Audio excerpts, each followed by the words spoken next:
নমস্কার বন্ধুরা, রন্ধনের বন্ধন চ্যানেল থেকে সবাইকে স্বাগতম। আজকে আমি এখানে বোয়াল মাছ নিয়ে নিয়েছি। প্রায় 800 গ্রামের মতো আমার এখানে বোয়াল মাছ আছে। এবার বোয়াল মাছটাকে আমি ম্যারিনেট করে নেব। তো ম্যারিনেট করতে নুন, হলুদ আর আমি সর্ষের তেল দিয়ে এটাকে ম্যারিনেট করব। সর্ষের তেল দেওয়ার কারণ হচ্ছে একটাই বন্ধুরা, এই মাছ ভাজার সময় খুব প্রচুর পরিমাণে ফোটে, তার জন্য সর্ষের তেলটা মাখিয়ে নিলে এই মাছটা একটু কম ফোটে আর এবং ভাজার সময় খুব সাবধানে ভাজতে হবে। তাহলে এবার আমি মাছটা ম্যারিনেট করে নেব। আমি বোয়াল মাছটা ভালো করে নুন, হলুদ আর কাঁচা সর্ষের তেল মাখিয়ে নিয়েছি। এই বোয়াল মাছটা আমি কি করে রান্না করব, বড়ি, আলু আর বেগুন দিয়ে বোয়াল মাছের ঝোল বানিয়ে দেখাবো। অনেকে অনেকভাবে রান্না করে থাকেন বোয়াল মাছ, কেউ ঝাল, কেউ সর্ষে বাটা দিয়ে, কিন্তু আমি আমার মতো স্টাইল করে রান্না করব। আশা করি আপনাদের খুব ভালো লাগবে। আপনারা পুরো ভিডিওটা স্কিপ না করে দেখার অনুরোধ রইল। তাহলে পুরো ভিডিওটা স্কিপ না করে দেখতে থাকুন। এদিকে আমি গ্যাসে আগে থেকে একটা কড়াই বসিয়ে দিয়েছি। কড়াই গরম হওয়ার পরে আমি সর্ষের তেল দিয়ে দিয়েছি। আমি মাছগুলো সর্ষের তেলে ভেজে নেব। তেলটা আমি ভালো করে গরম করে নেব। তেলটা ভালো করে যদি গরম হয় তাহলে মাছ ভাজার সময় মাছগুলো কড়াইতে লাগবে না। তাহলে আমি তেলটা ভালো করে গরম করে নেব। তেল আমার গরম হয়ে গেছে বন্ধুরা, তেল থেকে ধোঁয়া ছাড়তে শুরু করেছে। এই সময় আমি তেলটা ভালো করে গরম করে নিয়েছি। এবার মাছগুলো এক এক করে দিয়ে আমি লাল লাল করে ভেজে নেব। মাছগুলো খুব লাল করে ভাজতে হবে। মাছগুলো আমি দিয়ে নিয়েছি, এবার লাল করে আমি ভেজে নেব। আমার ও পিঠটা ভাজা হয়ে গেছে, এবার আমি এই পিঠটা উল্টে দেবো। ওই পিঠটা আমি আমার লাল করে ভেজে নিয়েছি, এবার ওই পিঠটা আমি সেম লাল করে ভেজে নেব। মাছটা আমার দু পিঠই লাল করে ভাজা হয়ে গেছে, এবার আমি একটা প্লেটে তুলে নেব। মাছগুলো ভেজে আমি প্লেটে উঠিয়ে নিয়েছি।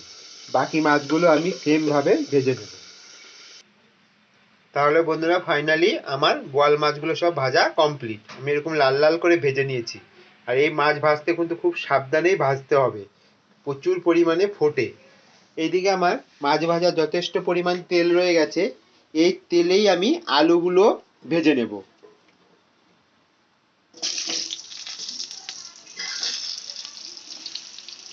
আলুগুলো আমি লাল লাল করে ভেজে নেব।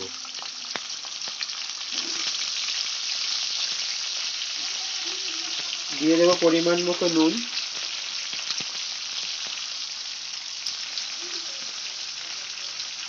দিয়ে দেবো হলুদ গুঁড়ো।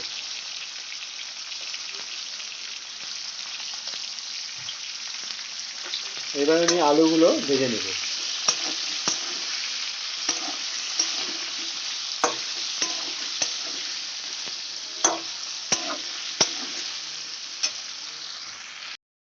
আলুটা আমি লাল লাল করে ভেজে নেব।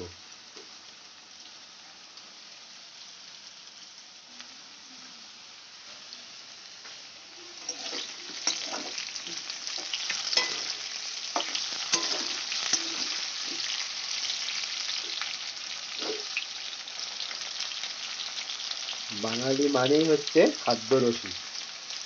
যত রকম রান্না এই আমাদের বাঙালিদের মাথার থেকেই আসে। রাঘব বোয়াল, আজকে তাহলে আমরা বানাচ্ছি রাঘব বোয়াল।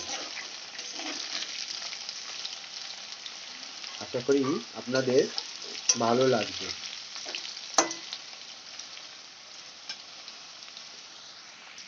আলুটা আমার লাল করে ভাজা হয়ে গেছে, এবার আমি একটা বলের মধ্যে তুলে নেব। আলুটা আমি লাল লাল করে ভেজে নিয়েছি, আর আলুটা আমি লম্বা লম্বা করে কেটেছিলাম। এবার আমি আলু ভাজার তেলের মধ্যেই এক বাটি বড়ি রেখেছি, আমি বড়িটাও ভেজে নেব লাল করে। আমি বড়িটাও হালকা লাল করে ভেজে নিয়েছি, এবার আলুর বাটির মধ্যেই তুলে নিয়েছি। এবার আমি এখানে আমাকে আরেকটু তেল অ্যাড করতে হবে। আমি আরেকটু পরিমাণ মতো সর্ষের তেল দিয়ে দেব। আমি পুরো রান্নাটাই সর্ষের তেলেই করছি। তেলটা একটু গরম হলে আমি কেটে রাখা লম্বা লম্বা করে বেগুনগুলো ভেজে নেব। তেলটা আমার গরম হয়ে গেছে, এবার আমি কেটে রাখা বেগুনগুলো দিয়ে সুন্দর করে ভেজে নেব। বেগুনগুলো আমি লম্বা লম্বা করে কেটে আগে থেকে ধুয়ে রেখেছিলাম, এবার আমি ভেজে নেব।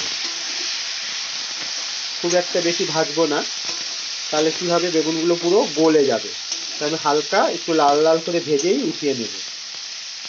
এবার আমি দিয়ে দেবো পরিমাণ মতো নুন আর হলুদ গুঁড়ো। আমি নুন আর হলুদ গুঁড়ো দিয়েছি। এবার আমি বেগুনটাকে ভেজে নেব।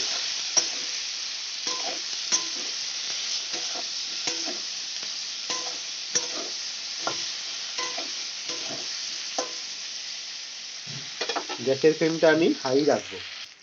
বেগুনগুলো দেখুন আমার খুব সুন্দর লাল লাল করে ভাজা হয়ে গেছে। এবার আমি ওই একই বলের মধ্যে তুলে নেব।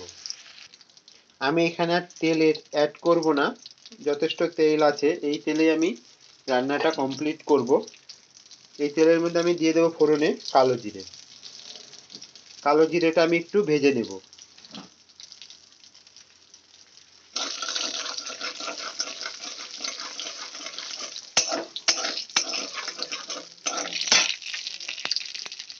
দিয়ে দেব 4-5টা চেরা কাঁচা লঙ্কা।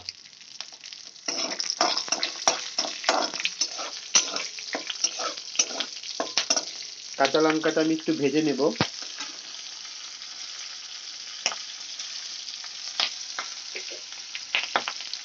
আর আমি আগে থেকেই লঙ্কা পাউডার, ধনে পাউডার, জিরে পাউডার, হলুদ গুঁড়ো একসঙ্গে মশলাগুলো আমি ভিজিয়ে রেখেছিলাম। সেই ভিজানো মিশ্রণ মশলাটা আমি দিয়ে দেব। দিয়ে এবার কষাতে থাকবো। আমি ভালো করে কষিয়ে নেব।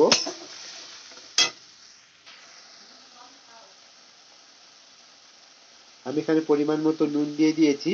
নুন আর ঝালটা আপনারা আপনাদের টেস্ট অনুযায়ী দেবেন। আপনারা যে যেরকম ঝাল খেতে পছন্দ করেন সেরকম ঝাল দিয়ে নেবেন। আমি মিডিয়াম ঝাল দিয়েছি। মশলাটা আমি ভালো করে কষিয়ে নেব। লো ফ্লেমে মশলাটা কষিয়ে নিতে হবে, কারণ মশলাটা পুড়ে গেলে খেতে ভালো লাগবে না।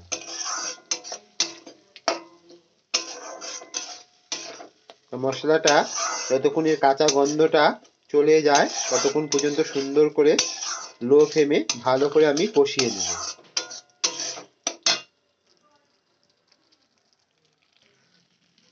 মশলাটা আমার কষানো হয়ে গেছে।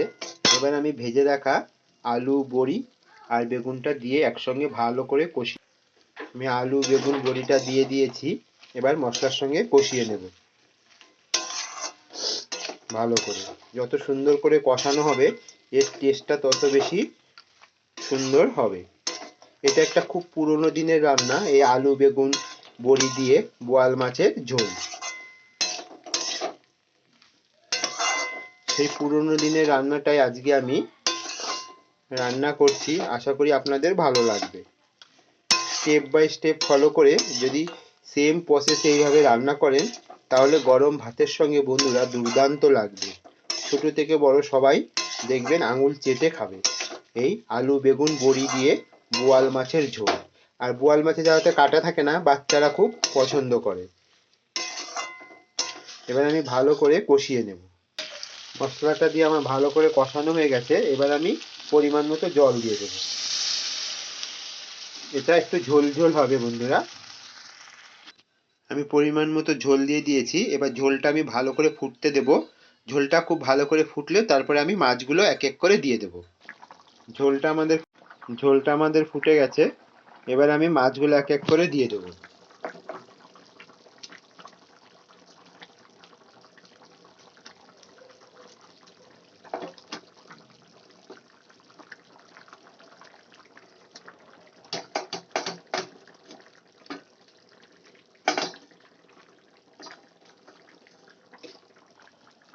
মাছগুলো সব আমি ঝোলের মধ্যে দিয়ে দিয়েছি।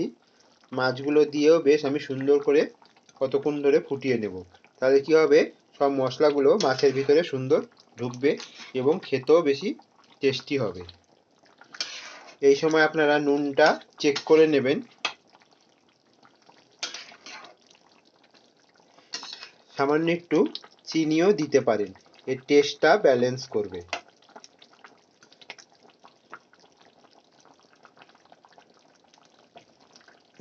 ঝোলটা আমাদের ফুটে গেছে।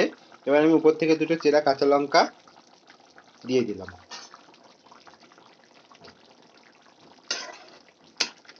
এবার আমি গ্যাসের ফ্লেমটা বন্ধ করে দেব আর একটা পাত্রে ঢেলে নেব।